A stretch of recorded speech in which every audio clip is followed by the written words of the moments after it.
Hello mga bossing! Welcome back to my channel.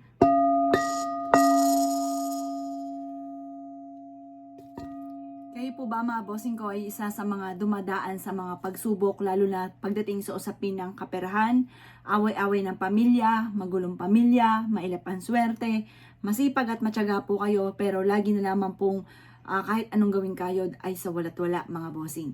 Ako po yung may isi-share sa inyo na mainam na kapag napanood nyo po ito kahit kailan basta napanood nyo siya ngayon, lalo-lalo na ngayon po ay January na ng 2025 mga bossing ko, huwag ka na mag-anilangan pa, subukan nyo po ito at napaka-epektibo po nito mga bossing.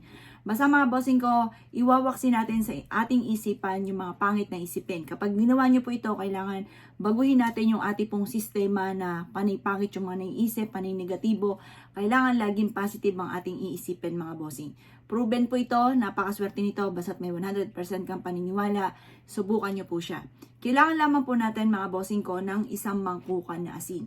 Ako po mga bossing ko ay dumaan din sa mga ganyang matitinding pagsubok at bukod sa panalangin ng taimtim, humingi ako ng tulong na mabago ang takbo na aming pamumuhay. Sinubukan ko po sa pamamagitan ng mga ganito mga pamamaraan kagaya ng asin. Ang asin mga bossing ko ay isa sa mga subok na humihigop na negative energy. Ang asin mga bossing ko ay isa sa mga subok na nag-aalis ng kamalasan at nagbibigay ng swerte.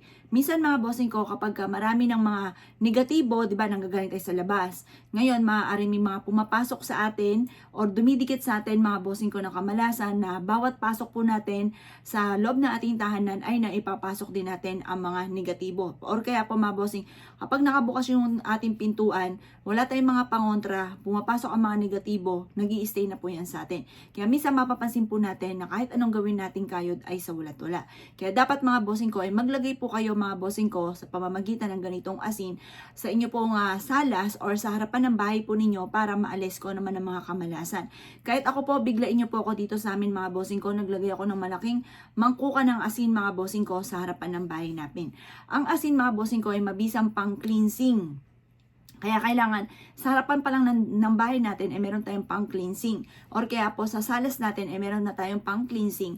Para kung ano man po yung mga pagsubok na pinagdadaanan sa ngayon, ay mawala na, maitaboy po nito. Or yung mga paparating ay hindi na po natin makamtan pa. Mas mainam, mapapalitan nyo po ang ating pong asin kada magpapalit ng buwan. Kasi marami na po siyang mahihigop. Kahit hindi po siya, kasi sinubukan ko po ito mga bossing. Kahit hindi pa po natatapos mga bossing ko yung taon, ang ginawa ko po kada buwan, pinapalitan ko po siya mga bossing. At yung mga po mga bossing kasi marami siyang nahihigop na negative energy. Kada buwan mga bossing ko, matatapos yung buwan, pinapalitan ko na po siya kahit hindi siya natunaw. At napaka-epektibo po niya mga bossing. Ganon din sa inyo po negosyo. Huwag nyo nang hayaan good for 1 year, huwag na pong ganon. Kaya kung marami ka mga pagsubok na pinagdadaanan, subukan nyo po every month magpapalit ka ng asin. Ito po mga bossing ko, ang asin, natutunaw ka agad kapag ka talagang matitindi yung mga pagsubok yung pinagdadaanan. Or kaya po yung maraming kamalasan or first time yung ginawa, kasi ganon din ako mga bossing. Kapag first time mong ginawa siya po'y natutunaw ka agad. Kaya huwag ka mag-alala, buti na lang po sa asin na local, na sa may bangketa lang natin nabibili, 70 pesos, isang ano na siya ng mayo, yung gano'n na siyang kadami mga bossing. Ngayon pa mga bossing ko, ang gagawin lamang po ninyo, ito po ay maglalagay ka lamang ng asin sa harapan ng bahay or kaya po sa may salas po ninyo para pag pumapasok mga bossing ko yung mga negative na nakakapit sa atin or may mga papasok na negatibo, maitataboy po niya kaagad. At ang asin ay isa sa mga subok na pang-cleansing nga, pantaboy ng kamalasan at nag-a-attract ito ng swerte mga bossing. Subukan niyo po siya every month, di ba January ngayon ng 2025. Bago matapos, halimbawa mga January 30, magpalit ka na. Pagsalubong mga bossing ko ng susunod na buwan ng February, magpalit ka na para po ma-welcome natin yung swerte. Para kung ano may nahigop nito na negative energy ngayong buwan ito ng January, mapalitan na po siya para bago po muli mga bossing ko sa darating na February.